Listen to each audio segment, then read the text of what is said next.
First Baptist Church in Seymour, Texas, and he said, brother, he said, I don't know what the world we're going to do. He said, everybody that comes through here, he said, preacher after preacher after preacher.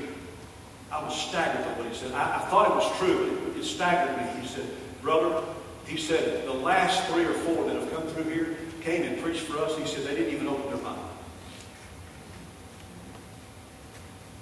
God forbid. They just stood up there and talked. You won't love His Word until you love Him.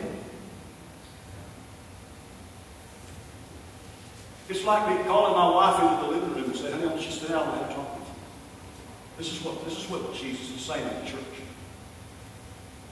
Sitting her down there in the living room, looking at her and taking her hand and saying, I love you, I respect you, I want the best for you. And I'm glad that we're married. And you know, Sandy, I want to tell you, you're a wonderful mother, you're a wonderful grandmother, you're a fantastic homemaker, you're a wonderful, she's an excellent singer. I mean, I can tell you, she's a fantastic, I mean, her daughter, I could give you so many accolades about this woman. And I could remind her of all those things, which is what Jesus is doing right here. And sit there and hold her hand and just, I could list 25 things, qualities of life that I just admire in her, that attracted me to her. But if I say what God said here to Ephesus, I would have to then take both of her hands and hold them in mind and say, we have one problem, Sam. You've got all the abilities, you do all the right things. But I know you don't love me. That's what He said.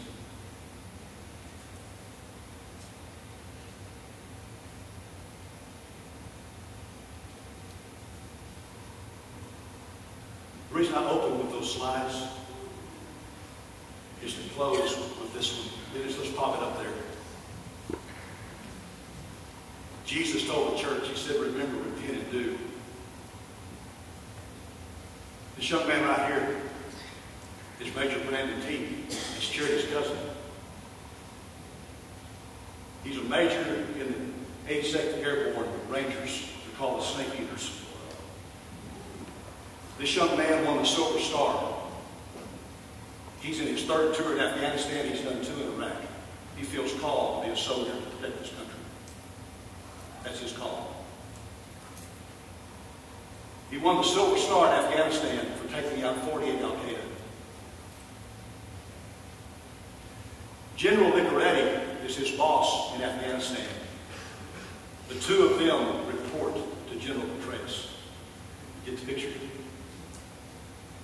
They represent men called to protect our country so we can sit here and do what we're doing today. They are doing what they do because they love their country. Because they love their families. And because they hate evil. But preeminent to that is that they love God, they love family, they love their country. And so what's this? They're doing what they need to do to prove that love. And that's to do the right things that prove that love is not what you say, but that love is something you do. You may have heard me say this before. Every time I look at the cross, I am reminded, and I know this book pretty well. There's a lot of people know better than I do, but I know it pretty well. And I've never been able to find in here where Jesus ever said to me, I love you. He never spoke those words. He just proved it. He just proved it. And that's what these guys do. Now listen to my story. Listen to my story and apply it to the church that loves God.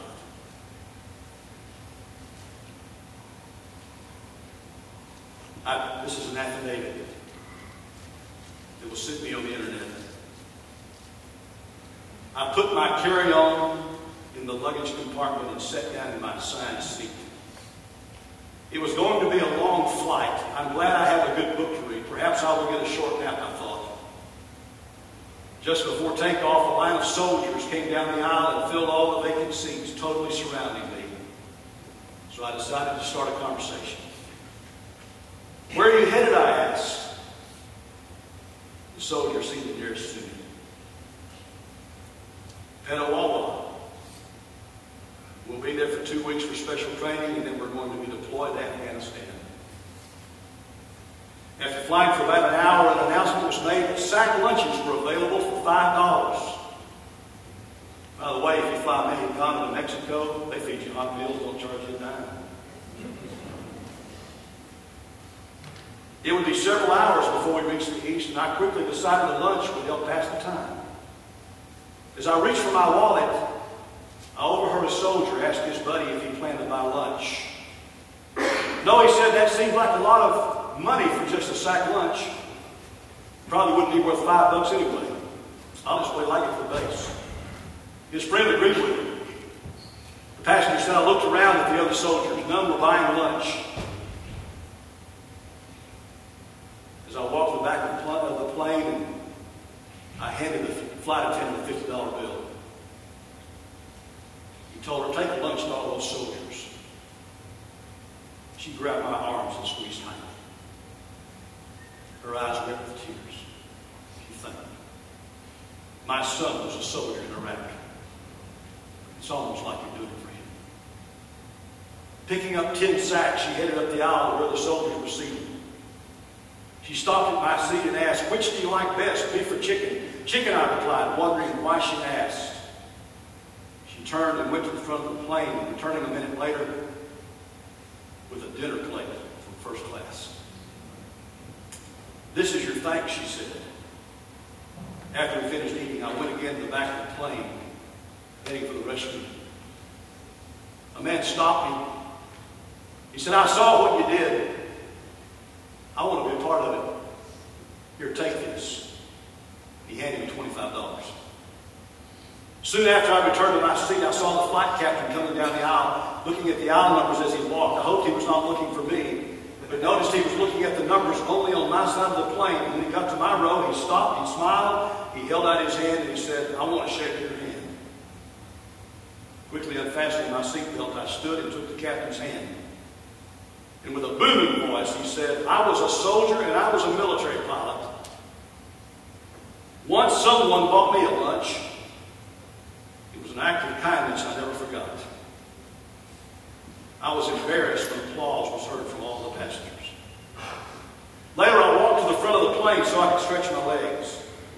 A man who was seated about 6 rows in front of me reached out his hand, wanting to shake mine, and he left another $25 in my palm. When we landed, I gathered my belongings and I started to the plane. Waiting just inside the airplane door was a man who stopped me, put something in my shirt pocket. I turned and walked away without saying a word. It was another $25.